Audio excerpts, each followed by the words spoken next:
बच्चों, good morning. आज हम लोग समांतर श्रेणी की बात करेंगे। आइए, समांतर श्रेणी की परिभाषा देने से पहले हम आपको अनुक्रम और श्रेणी की परिभाषा दे देते हैं। अनुक्रम, संख्याओं के समूह को अनुक्रम कहा जाता है। आइए इसे बोर्ड पर लिख देते हैं।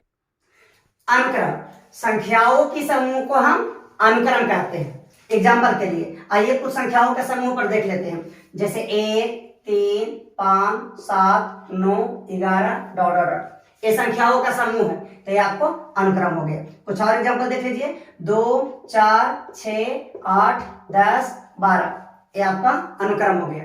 बच्चों, अनुक्रम में ये जो शुरू में है ना, इसे प्रथम पद कहा जाता है और इसे हम T1 या A1 से सूचित करते हैं। और ये दूसरा पद हो गया, इसे T2 या A2 से सूचित करते हैं। अनुक्रम को तीसरा पद हो गया, इसे T3 या A3 से हम सूचित करेंगे। चौथा पद इसे T4 या A4 से सूचित करेंगे। पांचवा पद T5 या A5 से हम सूचित करेंगे। छठा पद T6 या A6 से सूचित करेंगे। तो कहीं पे यदि T10 लिखा हुआ है तो इसका मतलब 10वां पद है।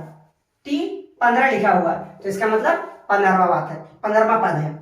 आइए अब हम लोग श्रेणी की परिभाषा देख लेते हैं। श्रेणी, यदि संख्याओं को समूह को एक कंडीशन के अंतर्गत लिखा जाए, एक शर्त के अंतर्गत लिखा जाए, तो उसी को हम श्रेणी कहते हैं। आइए लिख देते हैं। देखिए, संख्याओं के समूह को यदि किसी विशेष शर्त के अंतर्गत लिखी जाए तो उसे ही हम क्या कहते हैं? श्रेणी। एग्जाम्पल देख लीजिए, जैसे हमारे पास एक संख्याएं हैं 3, 6, 9, 12, 15, 18 डॉट डॉट डॉट। आप क्या देख रहे हैं कि एक निश्चित शर्त के अंतर्गत लिखा गया है। शर्त क्या है कि सभी में 3 जोड़ दिया गया है। पहला पद 3 है, दूसरा पद देखिए 6 है। मतलब कैसे आया? तो पहले पद में 3 जोड़ा गया, 3 + 3 = 6। उसके बाद 6 3 9, 9 3 12, 12 3 15, 15 3 18।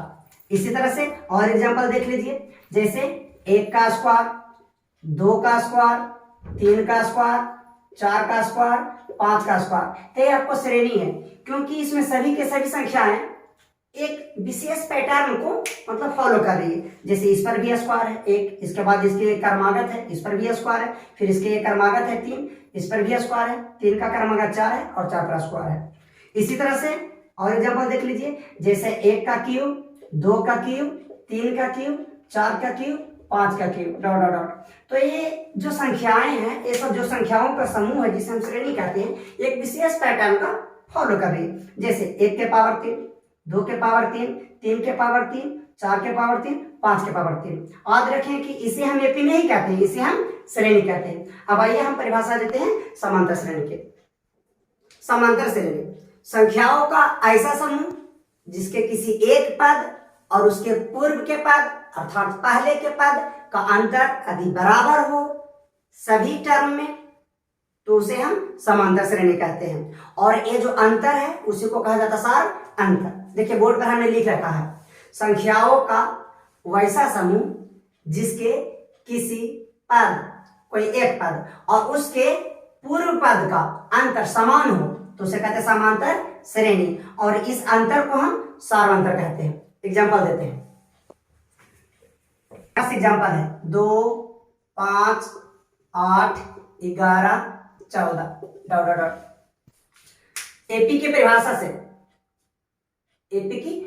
से किसी एक पद और उसके पूर्व के पद, तो ये आपको पता है कि अनुक्रम के इसे हम पहला पद कहते हैं, ये दूसरा पद हो गया, ये तीसरा पद हो गया, ये चौथा पद हो गया और ये 5वां पद।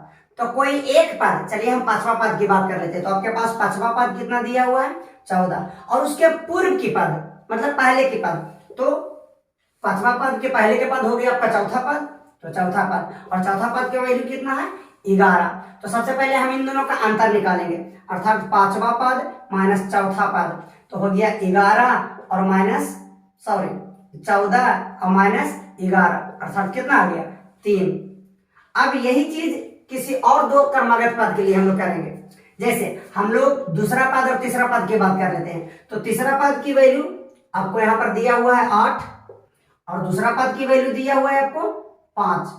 अब हम इसका सारवंतर निकालते हैं। सारवंतर किसे कहेंगे? किसी एक पद और उसके पूर्व के पद के अंतर, अर्थात सॉरी ये दूसरा पद था, तो इसको हम निकालेंगे तीसरा पद माइनस दूसरा पद। तो तीसरा पद आपको 8 हो गया, माइनस दूसरा पद आपको 5 हो गया, घटाइएगा तो 3 आएगा। तो हम क्या देख पा रहे हैं, यहां भी सारवंतर 3 है, यहां भी सारवंतर 3 है। तो ये आपको ये जो संख्याएं हैं, ये जो संख्याओं का श्रेणी है वो आपको एपी में है। ठीक है, अब हम लोग जैसे आपके पास कोई एपी है, या दे दिया है कि 7, 11, 15, 19, 23, पूछ रहा है आपको कि इस एपी का या प्रथम पद और सारवंतर निकालें। तो जो सूरी वाला पद है, फर्स्ट पद, उसे कहा जाता है प्रथम पद। आपका प्रथम पद यहां हो गया, प्रथम पद को हम ए या टी1 से सूचित करते हैं, तो प्रथम पद आपको हो गया 7। पूछ रहा है कि सारवंतर निकाल के दिखाएं, तो सारवंतर को हम डी से सूचित करते हैं।